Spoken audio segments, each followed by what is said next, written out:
A graça e a paz para todos do grupo, que nessa tarde de domingo Deus venha te abençoar poderosamente. Amém, amado, amém, amada. Eu queria meditar com você lá no segundo livro do profeta Samuel, no capítulo 7, versículo 28, 2 versículos só, onde assim diz a palavra de Deus: Agora, pois, Senhor Jeová, Tu és o meu Deus, e as Tuas palavras são verdade, e tens falado a Teu servo este bem. Se, pois, agora servido de abençoar a casa de Teu servo, para permanecer para sempre diante de Ti, pois Tu, ó Senhor Jeová, o disseste, e com a Tua bênção será sempre bendita a casa de Teu servo. Graças a Deus por essa palavra, nessa noite que o Senhor nos concede em nome de Jesus Cristo. Quando pensamos em Davi, logo nos vem assim à mente que ele era pastor, poeta, matador de gigante e antepassado de Jesus.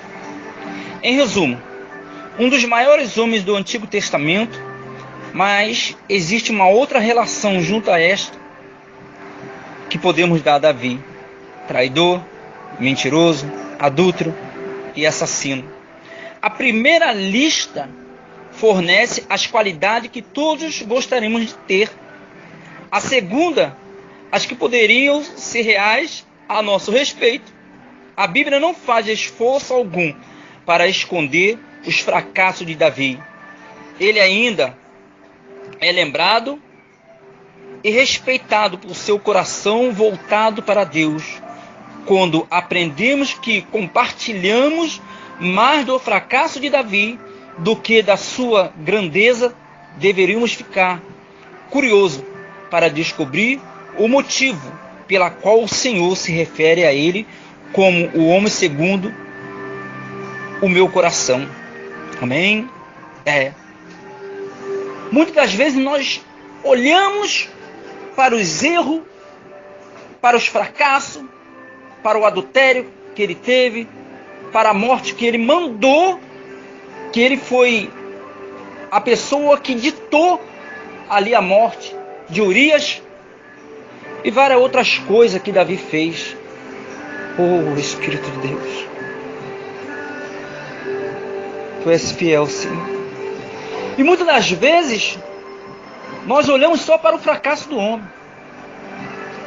Nós olhamos para aquilo que ele fez de errado, nos espelhamos pelas coisas boas que ele fez, mas muitas das vezes o nosso dedo ele só sabe apontar e a nossa língua só sabe defamar o nosso próximo, o nosso semelhante, enquanto o Senhor está falando assim: estenda suas mãos para a vida dele, abrace ele, segura ele, fala que tu o ama, aleluia.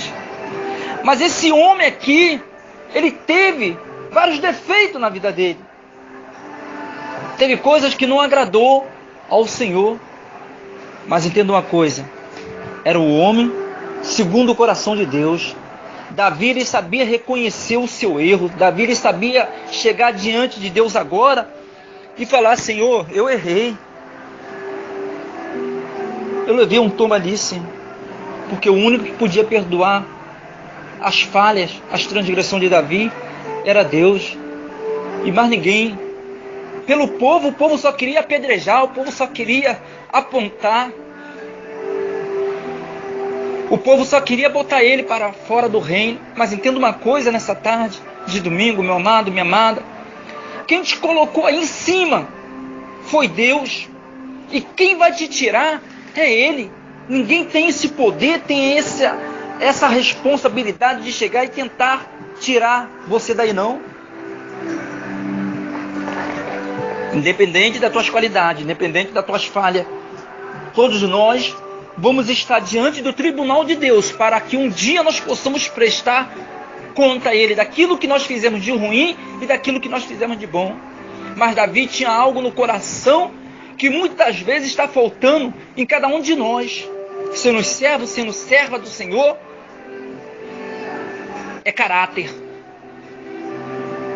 Homem que errou, mulher que errou, e chegar diante ali de Deus e falar: Senhor, eu errei, Deus. Estou disposto a pagar o preço que o Senhor vai colocar sobre a minha vida. Mas eu errei. Davi era essa pessoa. Davi tinha essas qualidades.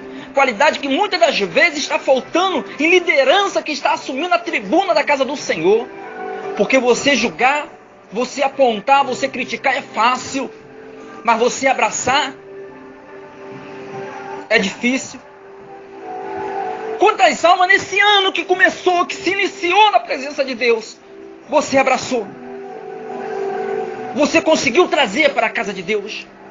Mas quantas palavras pejorativas você tem conseguido lançar do altar da casa do Senhor sobre a vida das suas ovelhas, sobre a vida do seu semelhante? Porque trazer almas para a igreja é difícil, mas jogar fora é fácil.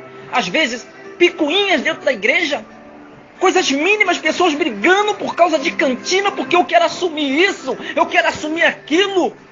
Entenda uma coisa: ainda que você vai pela vontade do seu coração, porque a palavra de Deus fala no livro do profeta Jeremias: enganoso é o coração, quem conhecerá? Deus, ele tem essa capacidade de conhecer o teu assentar, o teu levantar, o teu caminhar, e de longe entende todos os teus pensamentos. E Deus, ele já conhecia o servo dele. Não que ele ama o pecado. Ele abomina o pecado, mas ama o pecador. Davi era essa pessoa, com essas qualidades na vida dele, de reconhecer rapidamente o seu erro e de não praticar mais uma vez. Ele poderia praticar outra falha, outro erro, mas aquele que ele cometeu, jamais ele voltaria a fazer aquilo. E muitas das vezes nos ocultamos, não assumimos a nossa responsabilidade diante de Deus. E por isso que Deus fala que Davi era um homem segundo o coração dele. Como eu queria ser o segundo o coração do Senhor.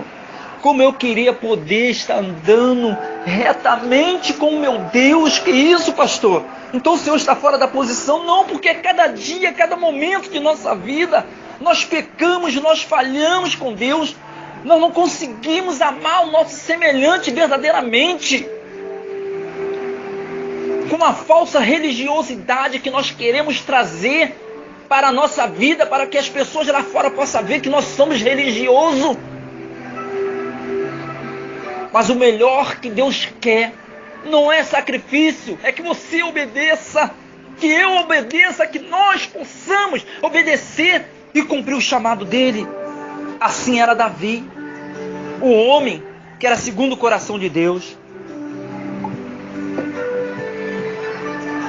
Como aquele jovem se colocava no centro da vontade de Deus. Como aquele jovem buscava a presença de Deus.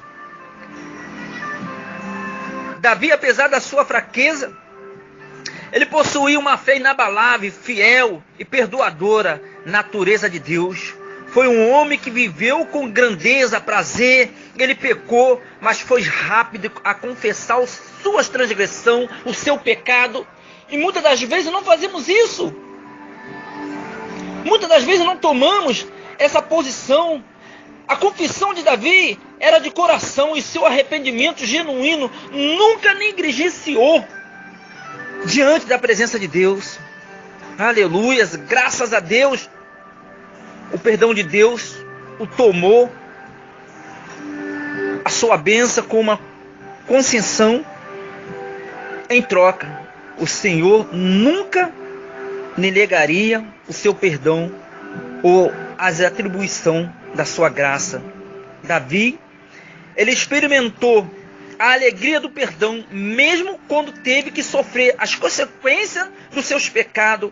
Muitas das vezes, pecamos, ocultamos e ficamos quietos. Não assumimos a responsabilidade que é para assumir. E às vezes queremos jogar a culpa em outras pessoas e levamos todo um rebanho ao fracasso. Nossa tendência é inverter os papéis. Na maioria das vezes, nós preferimos evitar as consequências e repetir o mesmo erro Davi, ele era diferente. Aprendeu com suas falhas porque aceitou o sofrimento que estava sempre diante dele. As consequências resultantes dele, quais mudança seria necessária para que Deus encontrasse esse tipo de obediência em você, em mim. Qual seria a mudança nesse exato momento? Aleluia. Para que Deus pudesse ver realmente sobre a sua vida, sobre a minha vida.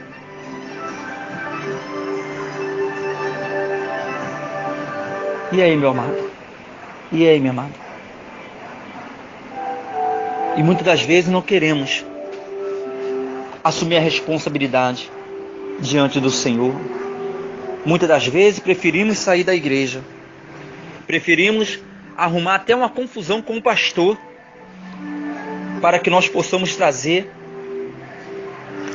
aquele pecado oculto e nós queremos colocar a culpa sempre sobre a vida de alguém.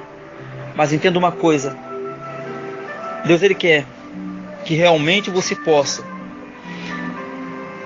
ter este tipo de obediência em você, em mim, em nós. Davi era um homem segundo o coração de Deus, porque ele confessava as suas falhas, as suas transgressões. E por isso que Deus estava sempre com as mãos estendidas sobre a vida dele, para poder perdoar o pecado dele. Assim Deus quer fazer com você. Assim Deus, Ele quer fazer comigo nesta noite, em nome de Jesus.